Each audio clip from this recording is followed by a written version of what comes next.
Hey everyone, good evening. Today is December 10th, 2013. Today is Tuesday. Tomorrow is the part 2 of mid-season finale of Arrow. Ooh, I can't wait. But that's not what this review is about. This one is Sleepy Hollow. Last night we had the 10th episode titled The Golem. Uh, it was pretty good. Another great episode. This show is knocking it out of the park.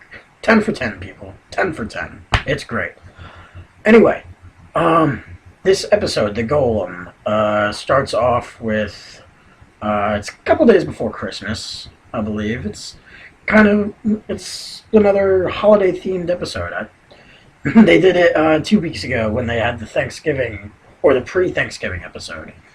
But Ichabod is outside, now living at the log cabin, chopping wood.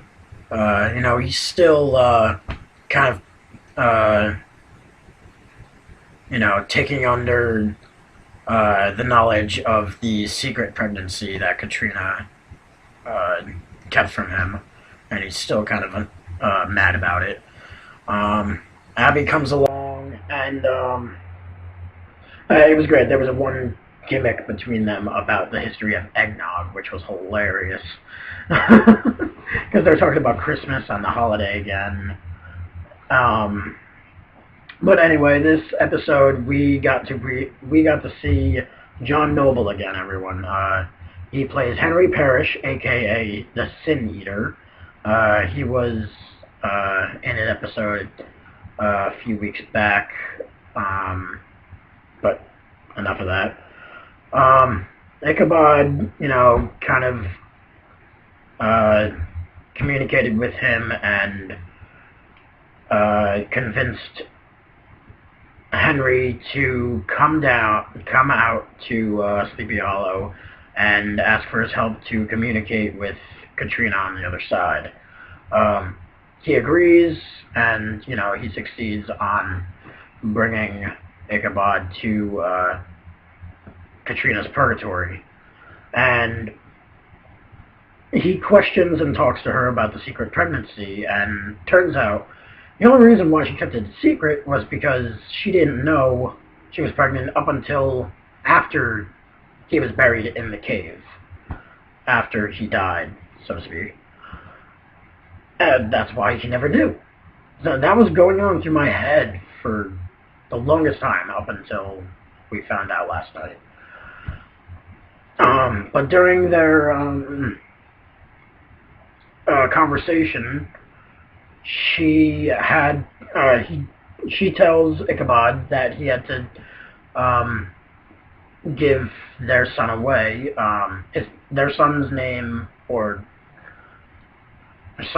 was Jeremy, and she had to give him away because she was on the run from her coven, a whole bunch of other stuff, and gave her to Grace Dixon, Abby's ancestor from back in the day. But the conversation was interrupted by some huge crazed monster in the purgatory. Holy crap, this thing is insane. I'll talk about it later. Anyway, the three, Henry, Ichabod, and Abby, they go to the library of Sleepy Hollow to find out more, if this boy, Jeremy Crane, had any living descendants living in Sleepy Hollow, or anywhere for that matter. But during their discovery, or during their search, they discover this diary, so to speak, that was actually owned by Jeremy when he was an orphan. And it turns out, in the boys' home he was in, he had a doll, which he actually made come to life by witchcraft. Turns out Jeremy inherited his mother's you know, witchcraft abilities or powers.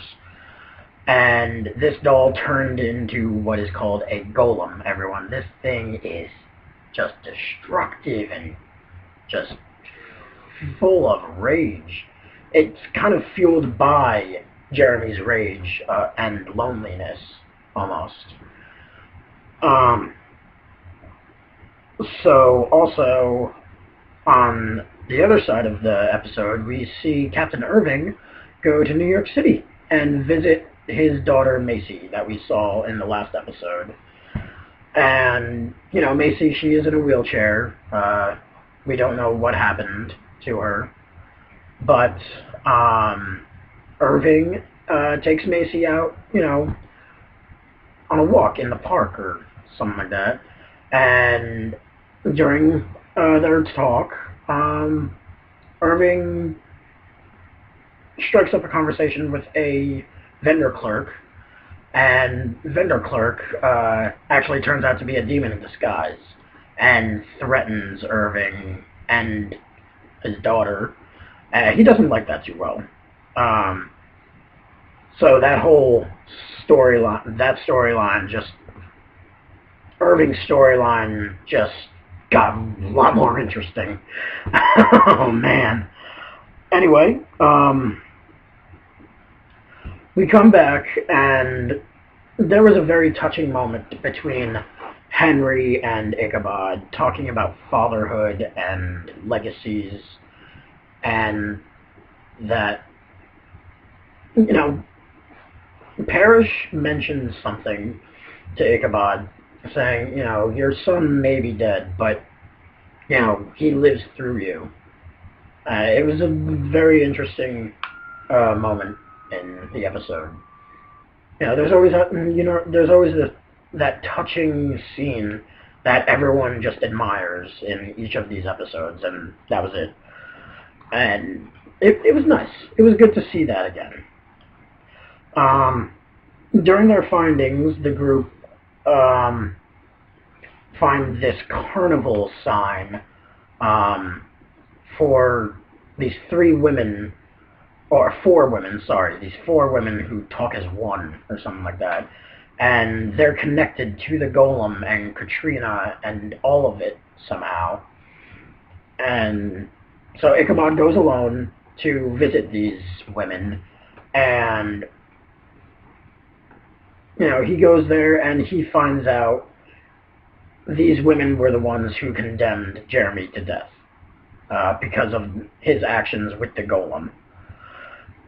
And they, Ichabod, you know, in return for their safety, he wants these women to free Katrina of her purgatory. But in the midst of the conversation, of course, the Golem arrives at the carnival and is wreaking havoc. But these women tell Ichabod of how to kill the Golem. I won't tell you. Go watch the episode yourself. Anyway, during the final, one of the final scenes between Ichabod and the Golem, Ichabod finds his own way to stop the Golem. And there was another touching moment between Ichabod and the Golem itself, because the Golem acted as kind of a guardian for Jeremy when he was alone, and Ichabod kind of admires the Golem for that, in a way, because Ichabod was not there as a father figure for Jeremy. And he tells that to the Golem before he stops him. So, after the midst of the whole battle and everything, Henry Parrish is leaving Sleepy Hollow, but with a nice parting message. He tells Ichabod, you know, you didn't bury your dead son. You still carry him, you know, he still lives with you. He's still around. And it was just a nice, you know, message to give to Ichabod after what he's gone through the last couple weeks. So there was something else between Abby and Ichabod. Since it's the holiday season, she gets him a present. With Ichabod being from the late 18th century, the humor between these two is great. Their chemistry is amazing. Abby gets Ichabod a gift, and it turns out to be a Christmas stocking. Ichabod sees it as something else. He says, "Oh, you got my name embroidered in a oversized hosiery." It was hilarious. Absolutely hysterical. Just great. But the ending scene has Ichabod being visited. He gets a visit as well in this episode from Malak. Yep. Yeah, he's back too. We got to see a close-up of Malak in this episode. It was pretty awesome. But Malak, threatens Ichabod, with leverage to Abby somehow, and that's basically it. And it's going to lead into the next episode. It was pretty intense. The ending was probably the most intense part of the whole episode, honestly. Don't get me wrong, the whole episode was great, but the ending was better. So, anyway, this was the mid-season finale, everyone. So the 11th episode returns January 20th. That episode will be entitled The Indispensable Man. And I think it's a two-parter. I did some research, and it seems like there could be 2 episodes that night. Who knows? So anyway, that's about it for me. Tomorrow is the part 2 of mid-season finale for Arrow, everyone. It's here. So I will see you all later, and have a good night. Bye.